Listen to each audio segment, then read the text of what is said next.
Buen día, hermanos amados, hermanas en el Señor.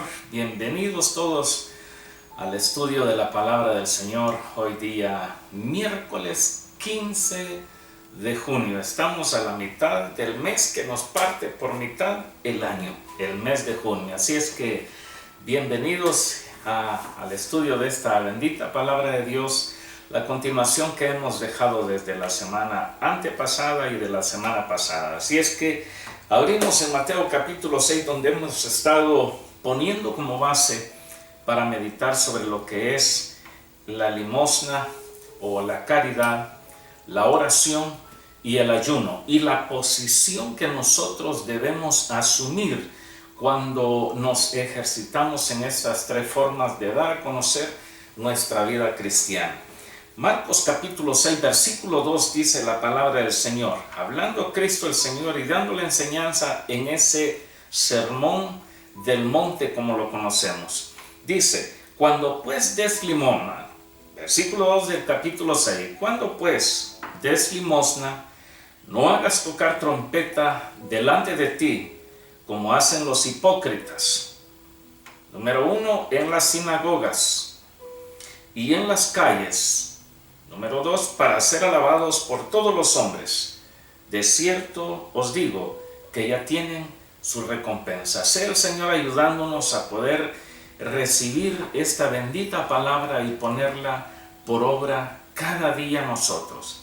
Aquí en este versículo el Señor está hablando, como lo hemos venido diciendo desde hace 2 semanas atrás, de la posición que tomaban los hipócritas en la sinagoga, los escribas, los fariseos.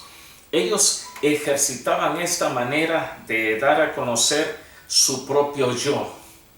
Lo hacían de 2 maneras. Lo hacían en las sinagogas, lo que para nosotros hoy sería en las iglesias, los lugares de asamblea, los templos, o en las calles. Es decir, cuando estamos como familia de Dios y cuando estamos afuera, revueltos con aquellos. Cuando digo revueltos me refiero que estamos en el mismo lugar geográfico donde se encuentran creyentes y no creyentes. Ahora, es de gran importancia que el Señor hace mención a estas 2 clases de lugares, porque es ahí donde los escribas y fariseos se daban a conocer como personas excelentes, como personas ejemplares, como personas de buen proceder, cuando tenían que ejercer o bien la limosna, o bien la oración, o bien el ayuno. Lo hacían en estos 2 lugares, en las sinagogas y en las calles. Y el Señor, cuando dice que no nos hagamos como los hipócritas, esta palabra hipócritas en el original griego, como fue escrito, es upokrites, que de ahí es de donde se toma la raíz griega en nuestro vocablo de nuestra lengua española, de donde tenemos la palabra hipócrita. Y upokrites originalmente era un actor. Este fue el adjetivo que se le dio, mejor dicho, en griego a los actores que usaban una máscara para describir de manera exagerada el papel que estaban dramatizando. Entonces un upokrites era aquel que se ponía una máscara, presentaba un tremendo drama y así hasta en forma exagerada, así como hacen muchas veces los payasos, ¿verdad? Que ellos se ponen un cierto maquillaje para aparentar de que están bien sonrientes, cuando a veces no es lo que parecen ser. Cuando ya se lavan la cara y se quitan todo ese maquillaje, los payasos viven su propia realidad. En ese entonces, aquella clase de actores griegos, así se les llamaba, upokrites. Decía, él es un buen upokrites porque ejerce bien el papel que está dramatizando y lo hace de una forma pero extremadamente exagerada, de manera pues de que tocaba la atención de quienes les estaban presenciando, quienes les estaban observando, y a la final lo que se llevaban era una buena ofrenda de palmas. Ahora, con base a esto, con el correr del tiempo llegó a usarse también, según los historiadores, para aquellas personas que fingían ser quienes verdaderamente no eran. Por eso el Señor Jesús dice: no se hagan como los hipócritas, porque ellos aparentan ser personas que están pero en total línea, están en un balance perfecto con Dios, pero en realidad no lo son y lo aparentan bien. Cuando dan una ofrenda, sí, la levantan, ahí va la mía, para que vean. Pero para que la vean los hombres, Dios no ve esas ofrendas. Cuando se está entregando una oración y lo hacemos para que nos vean, entonces sí nos ven y dice: esta persona es muy buena para orar. Pero delante de Dios es otra historia totalmente diferente. Ahora, una de las maneras más comunes y más eficaces que nuestro adversario, Satanás, el diablo, la serpiente antigua, emplea para la destrucción o para frenar el avance de las iglesias es precisamente por medio de la hipocresía. Usted dirá: yo pensé de que cuando tocó este punto, este capítulo 6 de los primeros versículos del Evangelio de Mateo, usted se iba a dedicar a hablar mucho sobre lo que era la limosna, lo que era la oración y lo que era ayuno. Y el punto central en todo esto que el Señor dijo: o bien cuando den limosna, o bien cuando oren, o bien cuando ayunen, no se hagan como los hipócritas. Y es ahí donde me he estado concentrando bastante, porque es una cosa de extrema importancia, especialmente en nuestros días, porque la hipocresía representa un gran peligro para nuestra iglesia, para que sea frenada o para que sea destruida. Y esta hipocresía se presenta de dos maneras. Número uno, por medio de aquellos que no son creyentes, pero se disfrazan y aparentan ser buenos creyentes. Son unos hipócritas de primera. Y el segundo grupo son aquellos creyentes, pero que insisten en pecar una y otra vez, pero fingen ser muy espirituales. Entonces, estas dos clases de personas, estas dos clases de hipócritas que se introducen dentro de la iglesia, o en el segundo caso que mencioné de los cristianos, los creyentes que están insistiendo, están recayendo en una clase de pecados, pero que fingen ser muy espirituales. Porque cuando se dice: vamos a abrir la escritura, ay sí, por favor, ay sí, léala. Vamos a orar y yo quiero estar, y si puedo adelante mejor. Vamos a dar una limosna, y por favor cuenten con la mía. Hay que decir al tesorero o a la tesorera: escríbame, yo voy a dar tanto. Pero que la cosa que se oiga que yo voy a dar. Esto ocurre en las iglesias, en los grupos de aquellos que no son creyentes, pero se introducen y aparentan ser creyentes.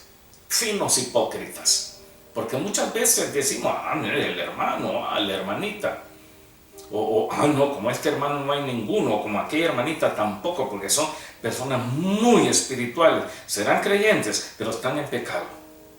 Entonces esas dos clases de personas es lo que el Satanás, el adversario, la serpiente antigua, nuestro enemigo, está canalizando la hipocresía por medio de ellos. Por esa razón, cuando hablamos de dar limosna, el Señor decía: cuando den limosna, esta palabra limosna se refiere precisamente a cualquier acto misericordioso o de piedad, pero especialmente para dar dinero, para dar comida o para dar ropa a los necesitados, ayuda a los necesitados. Esa es la manera como se podría traducir ese vocablo griego a nuestro idioma, lo que es limosna, porque por lo general la limosna que nosotros conocemos es precisamente una monedita a la persona que está a la entrada de un templo. Ahí se le da limosna, ahí están los limosneros pidiendo una monedita.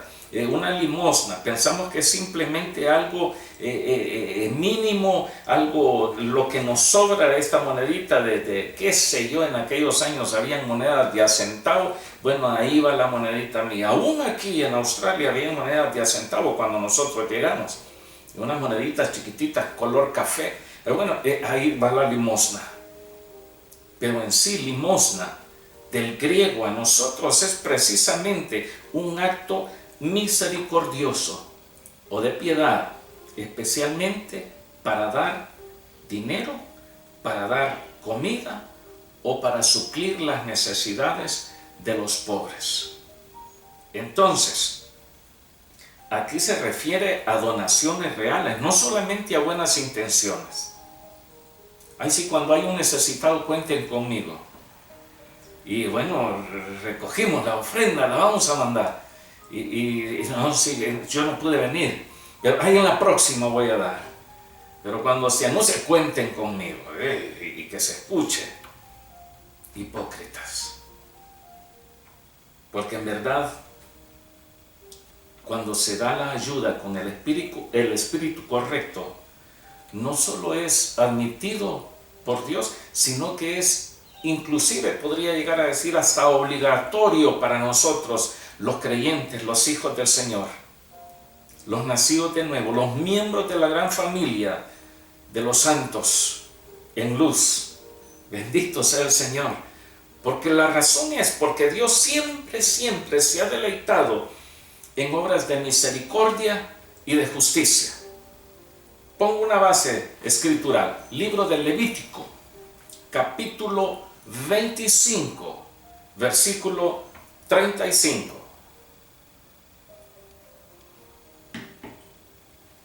Dice el Señor en su palabra, escribiendo esta palabra como mandamiento para el pueblo de Israel. Y cuando Dios le decía esta palabra a Moisés para que él se la transmitiera al pueblo, les estaba diciendo, cuando otro judío, otro hermano tuyo, empobreciere y se acogiere a ti, es decir, se te acerca, tú lo ampararás. Como forastero y extranjero vivirá contigo. Se te va a acercar, lo vas a tener que recibir a tu hermano y lo vas a amparar. Hace muchos años, antes de venir, uno de mis primeros trabajos que tuve en El Salvador como maestro, tuve de compañero había otro maestro ahí, un judío, y conversando entre tantas cosas, él me mencionaba algo. Me decía, el gran problema en ustedes es que no se ayudan mutuamente. Si una señora puso su negocio de vender pan o vender las famosas tortillas salvadoreñas o las arepas en colombiano, ¿verdad? O el pan amasado a los chilenos. Si alguien pone su negocio aquí y a la par quieren poner un negocio de lo mismo que está vendiendo, no, yo no lo dejo. Y si por algún motivo yo no me di cuenta y le veo el negocio, le voy a hacer la vida imposible para que se vaya, para que quiebre, para que ya no esté haciendo negocio, porque me va a echar a perder mi negocio. Este judío me decía, si yo tengo una venta de telas en el centro de San Salvador y llega otro judío el extranjero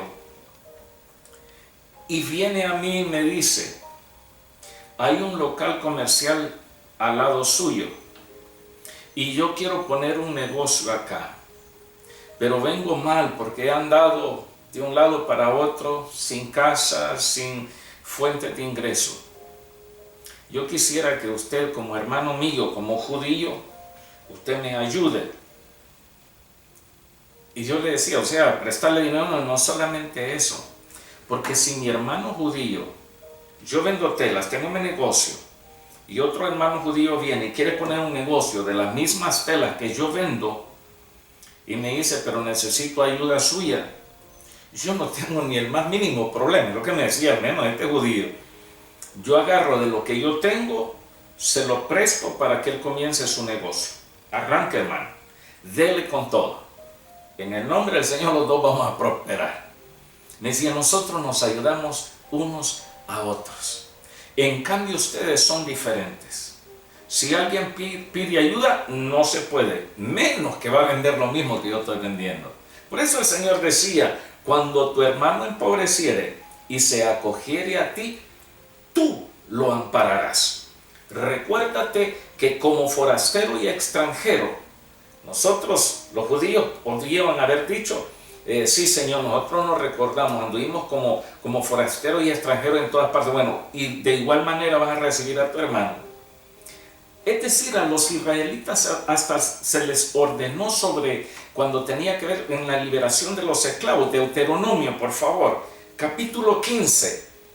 Aquí vamos a ver los versículos 12 al 15. Dice, si se vendiere a ti tu hermano hebreo o tu hermana hebrea, Deuteronomio 15, versículos 12 hasta el 15. Si se vendiere a ti tu hermano hebreo o hebrea y te hubiere servido 6 años, al séptimo le despedirás libre.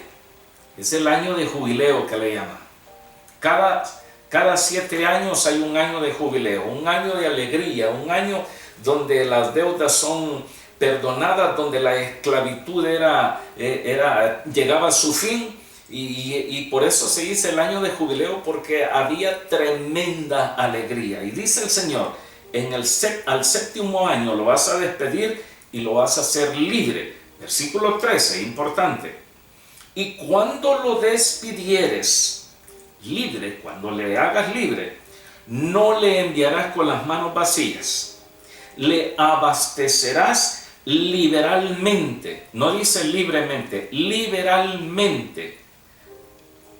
De liberalidad es dar algo sin esperar nada a cambio. Dice, le abastecerás liberalmente de tus ovejas, de tu era y de tu lagar. Le darás de aquello en que Jehová te hubiere bendecido. No, esto a mí me costó, hermano. ¿Quieres ser libre? Bueno, llegamos al año de jubileo, váyase por favor. Sí, pero la escritura dice que no me tiene que mandar con las manos vacías.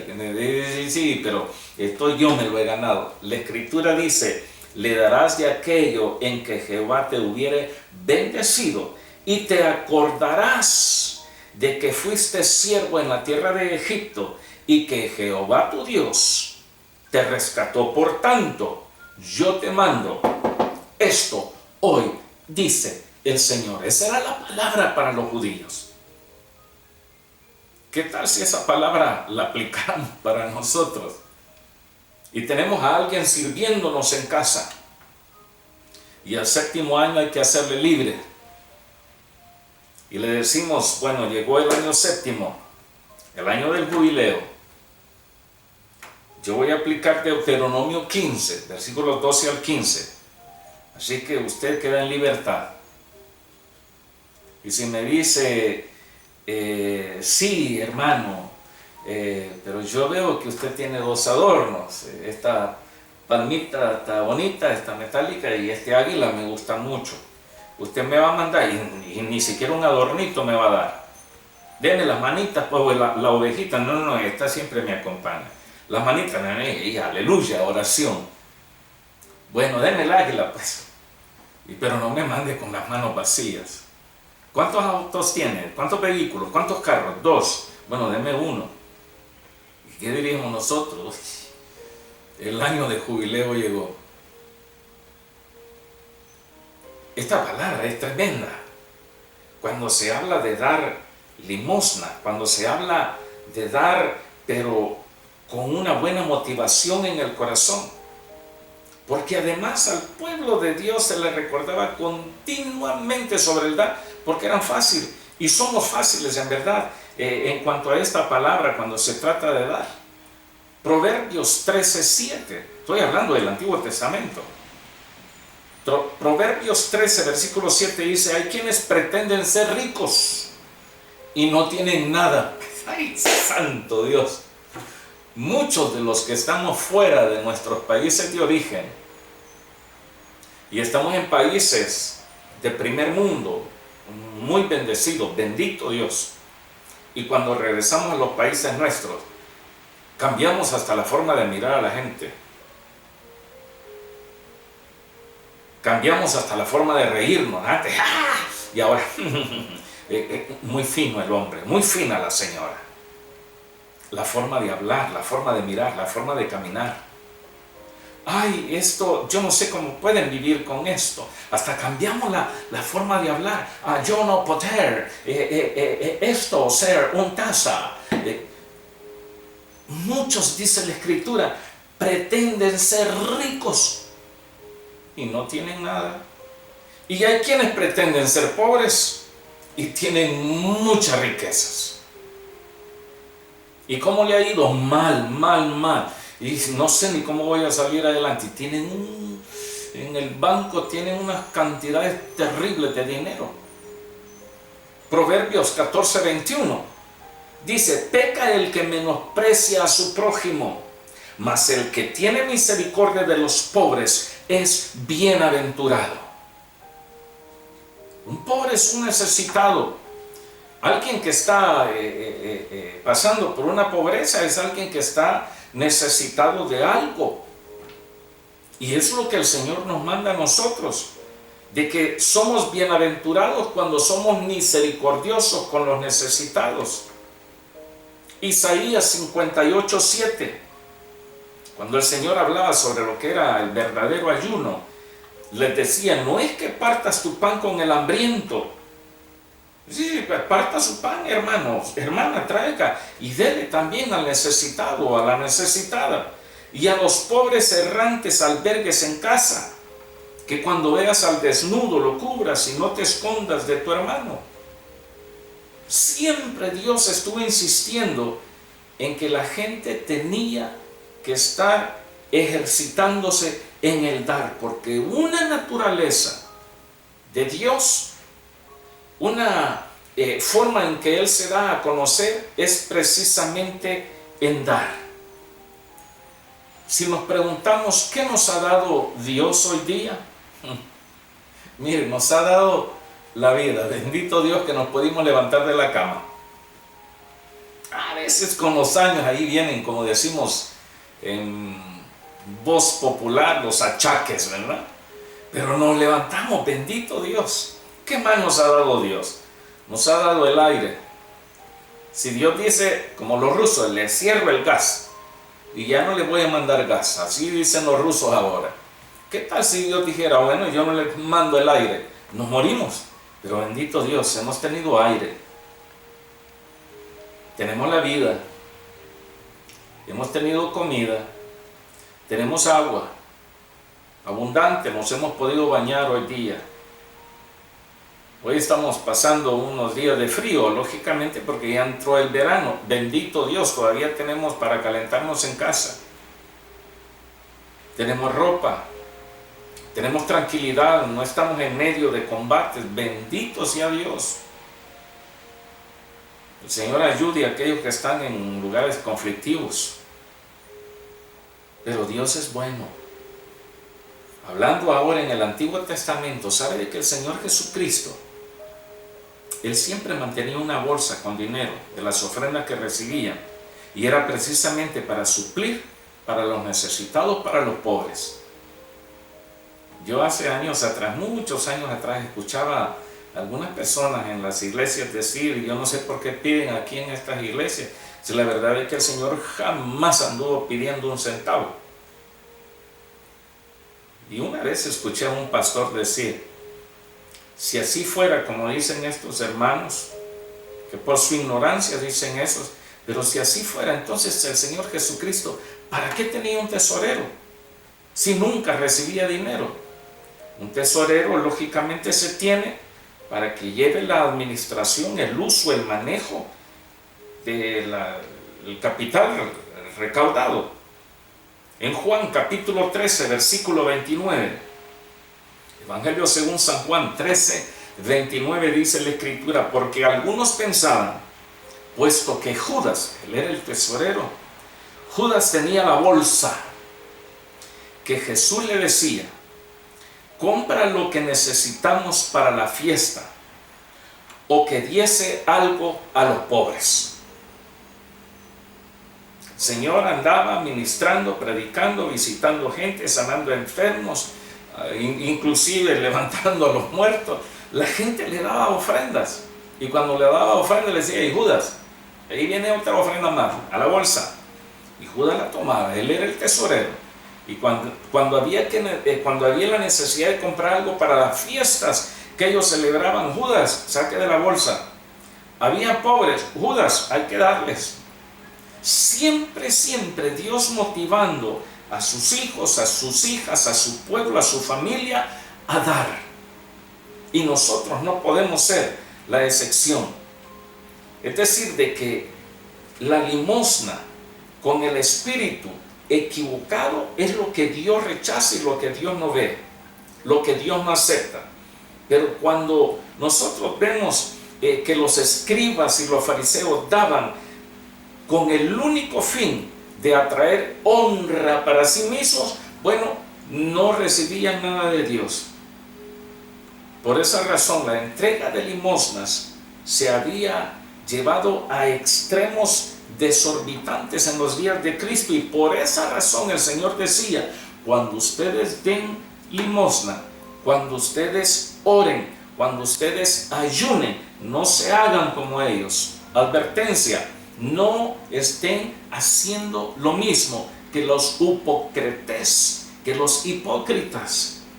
porque esto es el único fin que los motiva de dar limosna, de orar o de ayunar, es para ser vistos por los hombres. Los mismos judíos tenían y tienen escritos que se les llama apócrifos, es decir, que no entraron en el canon de las escrituras. El catolicismo romano rescató algunos de esos escritos y los puso en sus libros de la Biblia católica romana. Ahí se encuentra el libro de Tobías, y vea lo que se refiere al dar. Tobías, si usted puede tener acceso a eso, bueno, hoy con internet tenemos acceso prácticamente a todo. Usted puede buscarlo. Tobías, capítulo 12, versículos 8 y 9. Dice esa escritura apócrifa, que no es parte del canon de las escrituras. Dice la palabra católica romana, o libro apócrifo judío: buena es la oración con ayuno. ¿Es bueno? Sí, es muy bueno. Hasta ahí vamos bien. Y mejor, dice, es la limosna con justicia que la riqueza con iniquidad. Hasta ahí se oye bien. Mejor es hacer limosna que atesorar oro. Y se suena bonito. Versículo 9. La limosna, ahí entramos en problemas, santo Dios. La limosna libra de la muerte y purifica de todo pecado. Hasta ahí llegamos. Los limosneros tendrán larga vida. Pareciera de que se nos enseñó de que mientras más pobres, más santos, ¿verdad? Lo cual no es escritural. Esto de que la limosna libra de la muerte, eso es falso. Lo que nos libra de la muerte es directamente Cristo Jesús, nuestro Señor. Porque si no es por su sangre derramada en la cruz del Calvario, entonces no tendríamos derecho a vida eterna. El que come mi carne y bebe mi sangre, dijo el Señor, ese o esa mujer tendrá vida eterna. Es decir, la sangre y el cuerpo de Cristo nos libran de todo pecado, nos purifican de todo pecado y nos libran de la muerte. El que ha pasado de muerte a vida es el que ha reconocido a Cristo, pero no se trata de dar, porque si así fuera, entonces habría que ser rico para ser más lleno de vida eterna y estar más limpio de pecado. El libro de Eclesiástico, no Eclesiastés, sino Eclesiástico, otro libro apócrifo, capítulo 3, versículo 30 dice: el agua apaga el fuego que arde. ¿Sí? Como que fuera un eslogan de los bomberos. Sí, así dice en esa escritura apócrifa. El agua apaga el fuego que arde, y el dar limosnas consigue el perdón de los pecados. Ahí sí no encajamos. Por esa razón, si usted revisa una Biblia hebrea, usted no va a encontrar estos libros allí. Porque los judíos dijeron: no, esto no es parte del canon de las escrituras, esto no es inspirado por Dios, entonces nosotros lo dejamos fuera. Luego nosotros, los creyentes, reconocemos la Biblia hebrea como el Antiguo Testamento, y después de los Evangelios hasta Apocalipsis, el Nuevo Testamento. Pero estos libros así, o el libro de Judith también, el libro de Macabeos, eso no está contemplado dentro del canon de las Escrituras como libros sagrados, libros inspirados por el Espíritu Santo. Porque aquí hay un choque impresionante cuando dice de que las limosnas consiguen el perdón de los pecados. No, el perdón de los pecados se logra cuando nosotros recurrimos a Cristo, pedimos perdón por nuestros pecados, porque de otra forma tendríamos que estar pagando por nuestros pecados, y no es así. Es decir, muchos judíos pensaban que la salvación era mucho más fácil comprándola, dando plata, entonces yo soy salvo, pero no es así. Por esa razón ellos hacían tocar trompeta, que se oiga que voy a dar limosna, que se oiga que voy a orar, que se oiga que voy a ayunar, para que vean que mi rostro tiene un rostro de desencajado, un cara de hambre, un cara de ya no aguanto, que se vea pues de que ando en un ayuno terrible. Quizás desayunó y no ha comido su lunch, su almuerzo, y ya está diciendo: he estado ayunando, pero usted no sabe cómo. Pero el Señor me ve. El Señor no contempla, no recibe, no admite. No está en esa clase de actitudes. Es decir, la recompensa que querían y el reconocimiento era de los hombres. Bueno, era lo que tenían, pero de parte de Dios no tenían nada. La donación más satisfactoria y la que Dios bendice es la que se hace con amor a una necesidad y simplemente la olvidamos. Pero si yo voy a dar y después acuérdese que yo le di, y pasó un año, se acuerda que yo le di $10 aquella vez cuando estaba allá y que no tenía, se recuerda. Y no me acuerdo. Usted ya me olvidó a mí, no, porque yo fui quien sacó la plata de la bolsa. No, la donación, la ayuda, la manera misericordiosa de mostrar ayuda al necesitado, la más satisfactoria y la que Dios bendice, es la que se hace con amor a una necesidad y que se olvida plenamente. Yo doy porque quiero dar, y bendito Dios, y el Señor les siga prosperando más y les ayude más. Y esa es la manera mucho mejor y mucho más aceptada por el Señor. Sabe de que en los días de Cristo, según los historiadores, se dice de que en el templo había un lugar especial para los judíos que daban sus limosnas, pero que no querían que nadie se diera cuenta lo que estaban dando. Y en ese mismo lugar, era una cámara, un lugar, una habitación, un cuarto pues. Y ahí llegaban los judíos, los que no querían que nadie los viera, llevaban su ofrendita, ¿verdad? O su ofrenda grandotota. Decían: yo aquí dejo mi ofrenda, y yo por aquí entro y por allá me voy, y que nadie me vea. Allí en ese mismo lugar entraban también los pobres que tenían una timidez grande, que también no querían que los vieran. Porque ¿a quién le gusta que sepan de que usted está pasando una terrible necesidad? Casi a nadie. Porque casi siempre que se pregunta: ¿y cómo está? Bien, pues, mejor nunca he estado, ahora estoy como ahí arriba en la punta de la montaña, aleluya, aunque no tenga plata.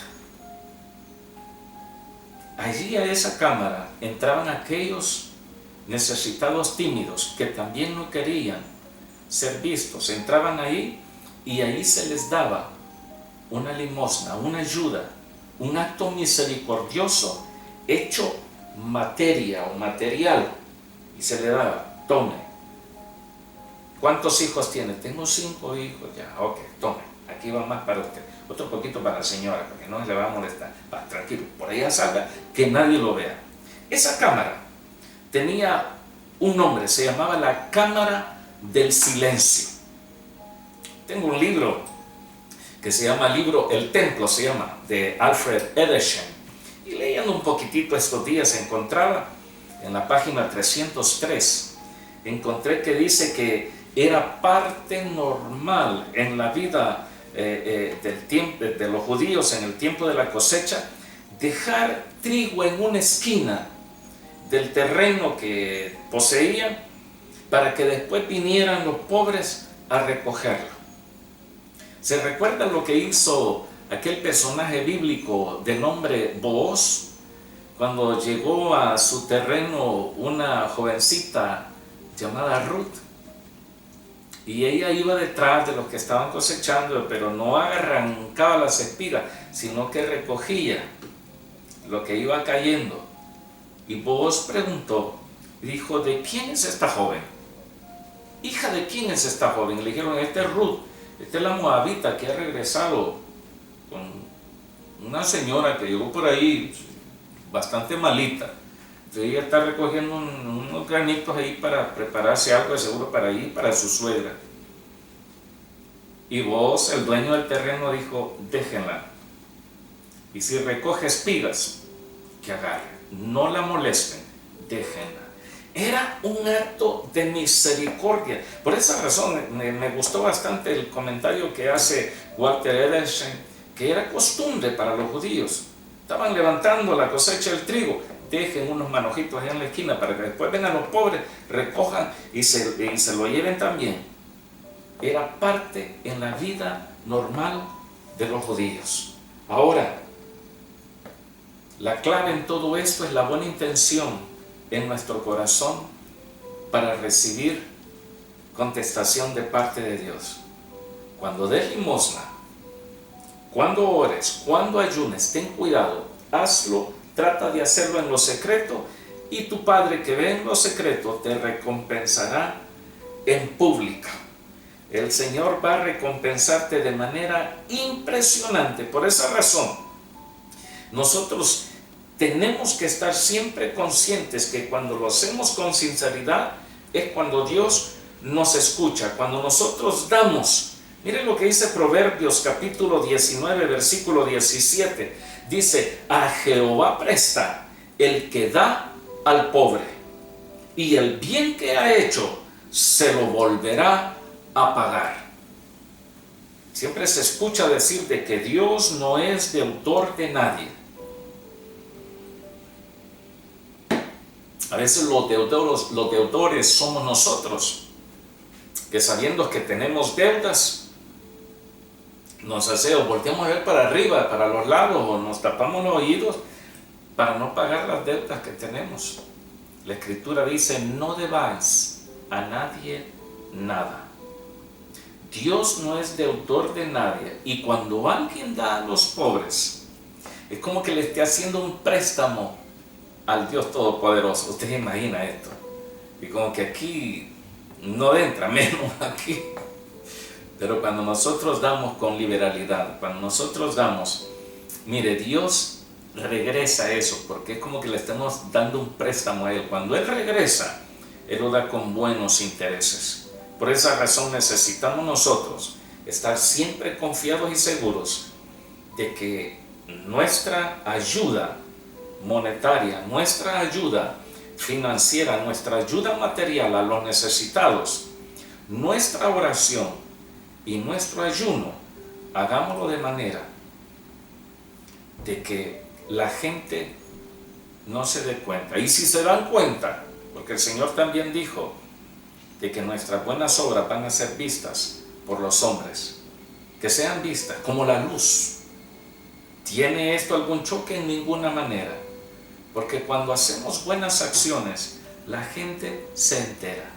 Pero que se enteren por lo que otros comentan de nosotros, pero no por lo que nosotros anunciamos que estamos haciendo. Que Dios les bendiga grandemente, que Dios les fortalezca y apliquemos estos principios a nuestra vida cotidiana. Que Dios les bendiga y nos vemos la otra semana en otro tema más del Sermón del Monte, en el Evangelio según San Mateo. Que Dios les recontra bendiga y nos vemos la otra semana. Bendiciones a todos. Hasta luego.